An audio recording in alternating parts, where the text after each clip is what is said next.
Someone was asking for a video about the circumcision wedding tradition in Turkey.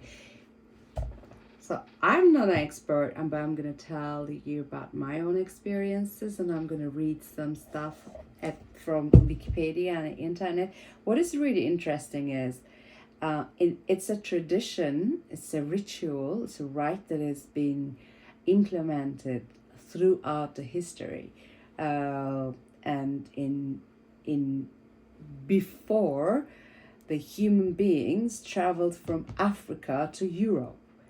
It is that a long tradition, because I don't know how actually they find out, like, because then you just maybe there's this bones, but maybe they got some kind of mummified body somewhere in the ice, or in a great preserved condition, yeah, so no foreskin, something like that. But in Egypt, it says before Christ 2350 and 2181. It's like a code. There is mass circumcisions are happening, like tens of men all in a big stadium happening, going through this ritual. I guess there's kind of like if you do something together, it bonds you. So you become part of that activity, you become part of that society, you become part of the fabric that makes all the people. And it's great. It's a great bonding experience. And I can imagine that after going through this kind of rituals, they would fight so much better all together. We did this together. We've been through it. I was watching you. You didn't cry. You didn't have any emotions on your face. I bet we can fight together too. There's all sorts of, like, in Christianity, in Judaism, we all know that Jews, we all know, don't we? Jews has been doing this, but it's more like in Jews, it's much more early age. Like after day 8, it's open. You just go through it and do it. And it's been believed that the start of the tradition, the ritual, might be because they try to prevent this kind of disease is spreading, because there wasn't like taking baths or having showers wasn't as convenient. So imagine, if you're imagining the Roman Empire, well, by the way, maybe that's why the Roman Empire, it wasn't a thing, because the Roman Empire it had great viaducts for water transportation. It had public baths. And their public baths were like almost waterfalls. It's beautiful. This gigantic marbles, this water just like a falling. It's so calming to the soul, and the sculptures, they're beautiful to the eye. So art and war and the physics, and I guess like for some reason we just want to separate the psychological, we've been talking about the mental health being, it's actually we are so separated from the nature. We're not living in the nature. We're not part of that art, because nature is art in itself. When you think about just talking about the Roman Empire, when you think about the Ottoman Empire, their buildings embrace so much art and water and nature. It's incredible. It's beautiful. And when you go to any Romanesque places, you just see these nude bodies and babies, this gorgeous, all these flowers, what is it called? I have an archaeologist friend, and he just knows the names of all of these things. Maybe I should call him next time if you encourage. Oh, yeah. And in the Ottoman Empire, when look at like, there's two separations when before Ottomans embraced Islam, they were pagans, and their buildings were all these stone buildings, this architecture. Let's say they call it medrese. I think it's the same thing. It's kind of a university, imagine, but it had this like library and classrooms and this area for mental health. So there's all these musicians will gather around big fountains and play music so you can relax. There's beautiful plants around. It's nowadays we're just so separating everything, and then we have all this mental health crisis. Like if everyone is just like walking in the cities with when things are ugly, of course people are going to have mental health crisis, because we want to have this beauty and this sounds, this sensorial exploration and sensorial input to our lives, because we are that kind of sentient beings. We love it. With this, anyway, so let's carry on to this. So it used to be, apparently the ceremony was applied with these stone blades. God bless them. But in Turkey, I remember I've been to so many of circumcision weddings. So, and it depends on the age of the boy or the boys as well. It depends of the wealth of the people. But it can be something very quick at a hospital or at home. You can have a home one when you invite some drummers and kavala players. It's very traditional Turkish thing, and they start playing this Balkan sounds, which is like a wedding tunes. Like it's got 8/16, 3/4. It's very kind of like or 9/16. Very broken rhythms that you can belly dance in a Balkanic way, so not in Arabic way, because it's different. And everybody is in great celebration, and women dance, and is because there's someone was asking women, they just love it because it's a tradition. No one really thinks about where it comes from. No one really thinks about the effects on the society, because the women are not given that kind of support in their lives. But the man or the boys become a man, and you need to announce it, because that's what the reason behind the Turkish way of executing. The execution reasons are different. It's more of a symbol of wealth and power. But I remember eating and dancing a lot as a child, and as a young woman when I was there. It was good. Everyone dresses in their best dresses. Why I suppose it's been also called wedding is a tradition in Turkey. You give as a guest to the bride and groom or the circumcising boy money, either money or small gold pieces. So what happens is these people just stand either on a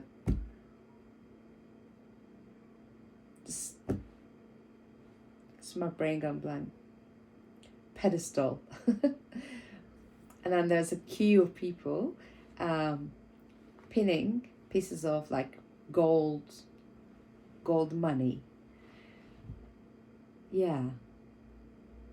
or different types of gold, because they have like when Turkey can buy those specifically to take to the weddings, and they have small holes in them, so you can pin them. You can pin through it with a red ribbon around. So it's like, oh, that's really cute, red ribbon around it. Hold it. If it is a normal wedding, the tradition is the woman keeps hold on to all the gold. That's women's things. I didn't know it. I got married as like our friends and family members sent me wedding. My wedding will happen in the UK, and when everything turned into a little bit of, oh my God, what's happening? Just like, he took all the, he didn't take it. I spent it all on to get him from somewhere to somewhere, I suppose. But that's the tradition. So you don't touch that gold if you're a bride. That's kind of your security in life. If you get divorced, if you're separated, if something happens. If something happens in an emergency, you have that. But I didn't know that. But yeah, I'm learning it now because my brother and his wife had a little bit dispute about stuff, and then we made a reason what's going to happen to the gold. I was like, the bride side takes it. I was like, oh, it's a bride side for it, but like, live and learn, right? Live and learn. I'm sure there are more in the universe and through our actions and beautiful words that there will be bags and bags of gold, and why not? So yeah, this is kind of the, it's like it says, so I'm just like reading. So in the Judaic cultures is something called Abrahamic covenant, from all the Abrahamic religions have the same ritual, but also it's been exercised much before the Abrahamic religions. So there is a big depiction here. I don't know if you can see. I'll just show it to you. It says the circumcision of Abraham's son Isaac, and this is like this fresco is in Israel Museum, Jerusalem, and it dates from 13. Let's have a look, because I'm not doing any editings. I'm not doing any editing, so you gotta do this. Handle it. Stay with me. It's interesting. So in Turkey, sometimes people wait until the boy is in a more clear age to remember everything, because some families spend so much money and they want to prove. They want to say, this is my boy, this is my king, this is my world, I'm the king of the world. And they want everyone to know that he's the king of the world. They want people to talk behind him. Is this, oh, they did a very, very put on a very good circumcision wedding, didn't they? Yeah. I'm just like going through stuff. But apparently in time in Christianity it starts to decline, but apparently it was there. And according to the Gospel of Luke, there's different Gospels, Jesus was circumcised. Yes? But there's even a sculpture at the Cathedral of Chartres, yes, depicting Jesus being circumcised. Have a look at this. So it's not only Jews or Muslims. This is, you see it? Is it there? Right, there's a sculpture there. Art, man. Art just keeps the reality. Art is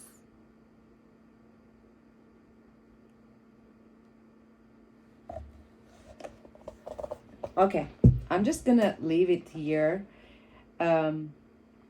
Yeah, so I wrote a play, of course, and then there's a part in the play I'm just describing. It's a monologue. It's quite funny.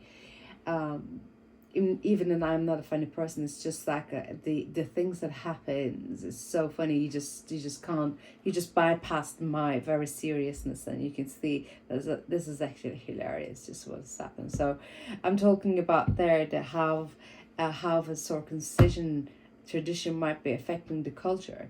And in my opinion, if it is if it is a way to like honor a boy coming of age and becoming a man,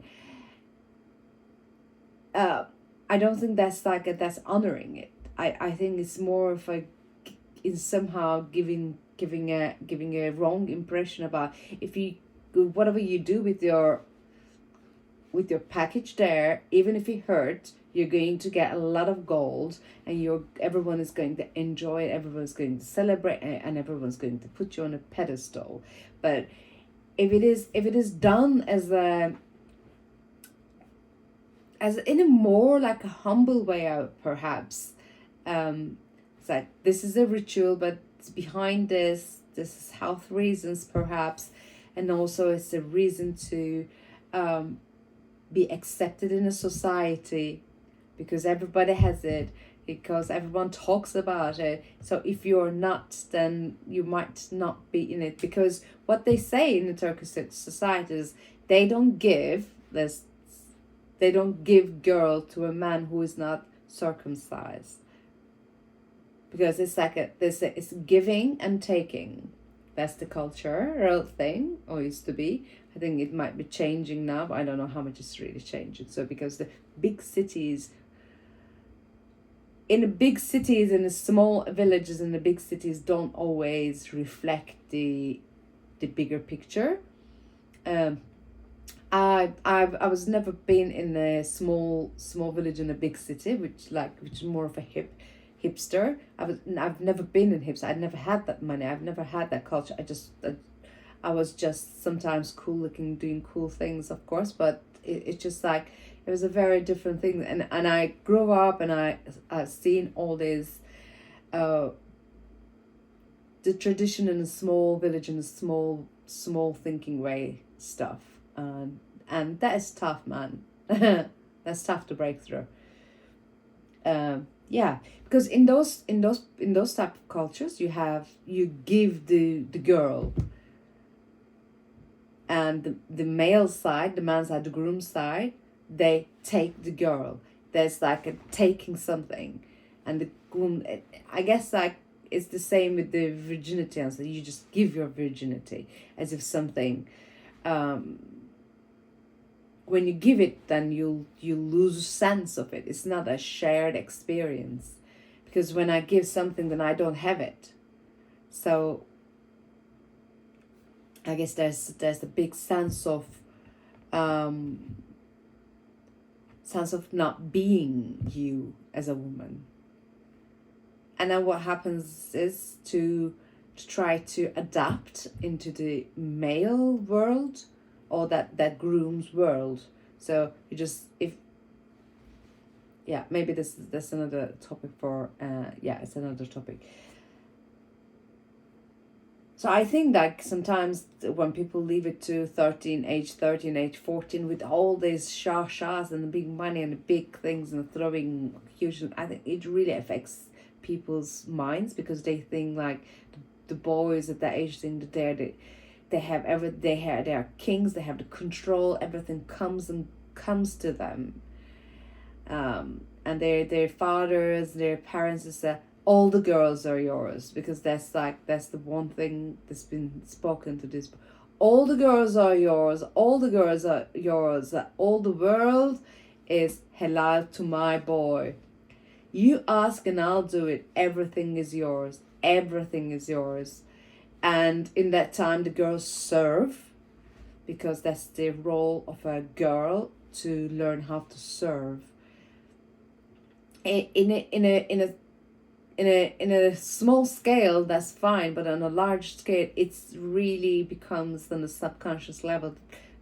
You start to be brainwashed about your roles in the society, and when the boy realizes that not all the girls are his, and girls can choose, and they do choose, that's when like this fundamental thinking conflicts start to happen, and sometimes I guess the personality disorders happen, and the behaviors towards women becomes very conflicted. Like, and man could feel it's so okay to creep into a woman in the middle of the night and just say things like, hello, now I'm gonna walk with you. And I was like, you just scared the shit out of me. Like, I don't want to, I'm not gonna do that.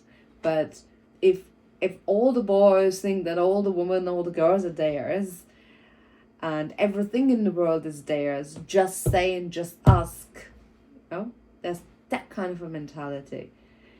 And then it's hard to break through it as a woman. Like, and it's hard, and it becomes like a war and a big conflict to prove your own worth to the world. And it's like so difficult to prove your own worth to your closest people. There is, a nutshell, a circumcision wedding tradition for you. But you always put the best clothes on.